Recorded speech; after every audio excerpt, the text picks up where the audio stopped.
It's 1972, and as usual, I was a combination of stoned and drunk, and I was in Boston in these big towers where our dorm was. So my friends were having a party.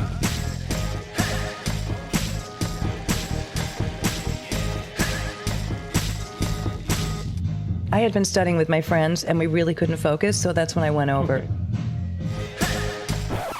What did I say when I came in? Was I rude, or was I, nice? You said, hey, could you guys keep it down? I'm trying to study, or I'm trying to sleep, or whatever. And I just remember thinking, that's she looks like really weird. She was tall, she was a little gawky, she hadn't really fully formed yet, and she had this giant, frozen orange juice can on top of her head with her hair wrapped around it, like a curler. Two of them. Everyone did that back then. Somehow I said to myself, wow, like, what a babe. And I had this instant crush on her. I didn't see her again for about a month. It was Halloween. But I do remember passing some stand and thinking, I'm going to get these pumpkins and bring them to the girl that I met a month ago. So it was actually very well thought out.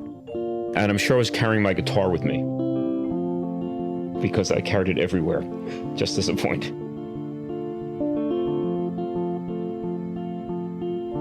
As I was walking to bring the pumpkins to Shira, I was very excited. It was 3 o'clock in the morning. I wasn't at my best. I was a little rough. I was hoping this was gonna fucking work. I opened the door, and it was just adorable. And he was clearly stoned. So I said, I have many pumpkins. I don't think I knew her name at that point. I remember this as clear as day. And he said, I have many, many pumpkins for you, Shira. And there were 3 pumpkins. It was this expression of such I have brought this to you. I have gone far and brought you these amazing gifts. I felt very kind of giddy and he likes me. But it's interesting how that night then became a friendship, where it really should have become dating or a girlfriend. This was this brief period because I was dating these 2 other guys briefly. I was actually jealous of them. Well, first they were really lowlifes. The first guy was the really small hobbit-like guy. And all we ever did was make out, except that he was so tiny he sat on my lap when we made out. Well, Ed was just the greasiest guy, and I don't mean just as a term. He was literally greasy. I mean, there was grease dripping off of him. And if I remember correctly, he had asked Mom to shoplift. Yeah, the feeling was, why wouldn't she be with me when she was with these guys? And I was pretty good. During this friendship of this year, Rick carried his guitar everywhere, literally. But he would play guitar for me at night, and he... Was I good? I'm sorry, I always say one of the reasons I fell in love with him is just he played this fabulous sort of Southern blues, and it was really soulful and very sexy, and I just thought he was extremely cool. What was the name of the Devil song? Say no to the devil. Say no to the devil. Say no to the devil. Say no. Well, devil's just a deceiver now. He don't do nobody right. Say no to the devil. Say no. But the point of it is we became very good friends all through our freshman year. You had gone to Europe with your friends for the summer, and I started to realize, oh my God, I really am missing Ricky. I love this guy. He's not just my best friend, but this is more. And we wrote letters. I don't remember the letters, but I came back from Europe, and Mom said to me in a really stuttering kind of way, I think I love you.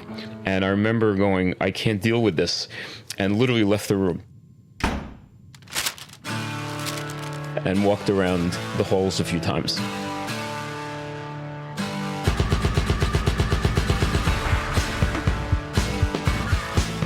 I was hyperventilating. We obviously had missed the step. The step is dating, getting to know somebody, spending a lot of time with them, somebody saying the L word at some point, You know, Shira kind of said that before we even went through that. And then I seem to remember I came in and said, you know, I stuttered a little bit, and I said, I think a lot. Like, I think, I guess, yeah, I guess I love you too.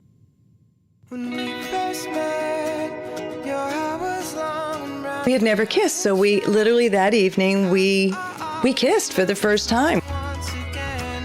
He was just, I don't know, he felt like my heart. Crushes where you literally feel like every time you see the person, your heart is like totally passing out. It's like being in a haze. That's maybe why the word crush, because you do feel crushed. And how many people really have a crush, and then that ends up being the real relationship? Which we did, so, and that does happen. Crushes turn into pumpkins, and then it turns into love. It does. Sometimes.